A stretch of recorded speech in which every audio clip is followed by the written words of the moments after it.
Bill unconstitutional है, ये bill minorities के खिलाफ है, ये बिल देश भर में दंगे फसाद पैदा करने वाली बिल है, ये बिल मुसलमानों को उनके हुकूक से महरूम रखने की बिल है, ये बिल मुसलमानों के मस्जिदें, दरगाहें, कब्रिस्तान, ईदगाह और तमाम वो इदारे हैं जो वक्फ से जुड़े हुए हैं उनको छीनने का एक काम करने वाली बिल है। This video is sponsored by Max Multi Speciality Hospital, 24/7 emergency trauma and critical care center with advanced services. Located at Hagarga Circle, Ring Road, Gulbarga. जब भी ये बिल पार्लियामेंट में दोबारा लाई जाएगी, पूरे तरीके से पूरे बिल के खिलाफ कांग्रेस पार्टी पूरे इंडिया अलायंस के पार्टीज के साथ में खड़े होकर इसका पुरजोर खिलाफ करेगी, इसके विरोध खड़े रहेगी।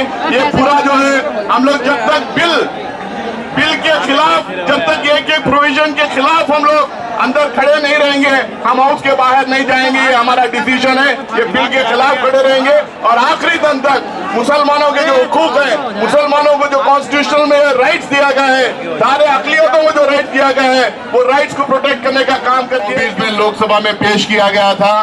कांग्रेस पार्टी के जनरल सेक्रेटरी ऑर्गेनाइजेशन जनाब के.सी. वेणुगोपाल साहब ने पहले उठ के इस पूरी बिल के खिलाफ खड़े हुए, कैसा ये अनकॉन्स्टिट्यूशनल है, कैसा ये मुसलमानों के खिलाफ है, माइनॉरिटीज के खिलाफ है करके उन्होंने अपनी बात रखी थी, जिसके बाद जेपीसी को इसको भेजा गया था। जेपीसी में तमाम अपोजिशन पार्टीज के मेंबर्स अपने तरफ से जो कोशिश हो सकती थी, जितना लड़ सकते थे उन्होंने लड़ा। लड़ने के बाद थोड़ा बहुत डाइल्यूशन इन्होंने किया है, लेकिन अभी भी हम लोग को हमारा ये मानना है कि ये बिल अनकॉन्स्टिट्यूशनल है, ये बिल माइनॉरिटीज के खिलाफ है, ये बिल देश भर में दंगे फसाद पैदा करने वाली बिल है, ये बिल मुसलमानों को उनके हुकूक से महरूम रखने की बिल है, ये बिल मुसलमानों के मस्जिदें, दरगाहें, कब्रिस्तान, ईदगाह और तमाम वो इदारे हैं जो वक्फ से जुड़े हुए हैं उनको छीनने का एक काम करने वाली बिल है। हम कांग्रेस पार्टी ये मानती है कि नरेंद्र मोदी की सरकार हमारे कॉन्स्टिट्यूशन के ऊपर लगातार अटैक कर रही है, कॉन्स्टिट्यूशन को बदलने का दावा कर रही थी।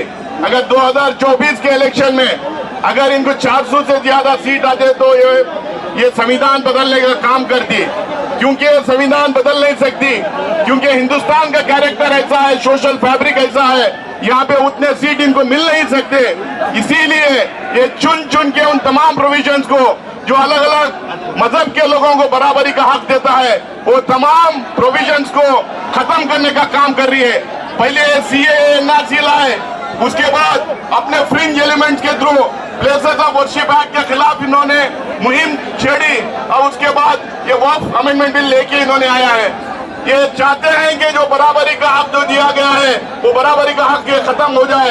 ये चाहते हैं कि मेजोरिटेरियन रूल रहे, मेजोरिटेरियन सोसाइटी रहे, मेजोरिटेरियन कॉन्स्टिट्यूशन रहे, इसीलिए इस तरीके के बिल्स लेके आ रहे हैं। हम कांग्रेस पार्टी की तरफ से खासकर मल्लिकार्जुन खड़गे साहब का, राहुल गांधी साहब का मैसेज है कि जब भी ये बिल पार्लियामेंट में दोबारा लाई जाएगी, पूरे तरीके से पूरे बिल के खिलाफ कांग्रेस पार्टी पूरे इंडिया अलायंस के पार्टीज के साथ में खड़े होकर इसका पुरजोर खिलाफ करेगी, इसके विरोध खड़े रहेगी। ये पूरा जो है हम लोग जब तक बिल के खिलाफ, जब तक एक प्रोविजन के खिलाफ हम लोग अंदर खड़े नहीं रहेंगे, हम हाउस के बाहर नहीं जाएंगे। ये हमारा डिसीजन है, ये बिल के खिलाफ खड़े रहेंगे और आखिरी दिन तक मुसलमानों के जो हुकूक है, मुसलमानों को जो कॉन्स्टिट्यूशन में राइट्स दिया गया है, सारे अकलियतों को जो राइट दिया गया है, वो राइट्स को प्रोटेक्ट करने का काम करती है। क्योंकि कांग्रेस पार्टी ये मानती है कि कांग्रेस कॉन्स्टिट्यूशन बनाने में, ये सारे प्रोविजंस देने में, ये सारे प्रोविजंस कॉन्स्टिट्यूशन में इंक्लूड करने में कांग्रेस का एक बड़ा रोल रहा है। तो इसीलिए इस कॉन्स्टिट्यूशन को प्रोटेक्ट करना, खासकर जो बराबरी वाला जो प्रोविजन, बराबरी वाले जो प्रोविजन कॉन्स्टिट्यूशन के अंदर है, उसको प्रोटेक्ट करना ये हमारी रिस्पॉन्सिबिलिटी हम लोग मानते हैं। फिर से एक बार मैं हमारे दोनों लीडर का मैसेज आपके सामने दोबारा मैं बोल के अपनी जगह लेना चाहता हूं कि जिस दिन भी ये बिल पार्लियामेंट के अंदर आएगी, इंडिया अलायंस के सारे पार्टनर्स के साथ में हम लोग खड़े होकर इसके खिलाफ हम लोग खड़े रहेंगे, आखिरी दम तक लड़ते रहेंगे। जय हिंद, जय कांग्रेस।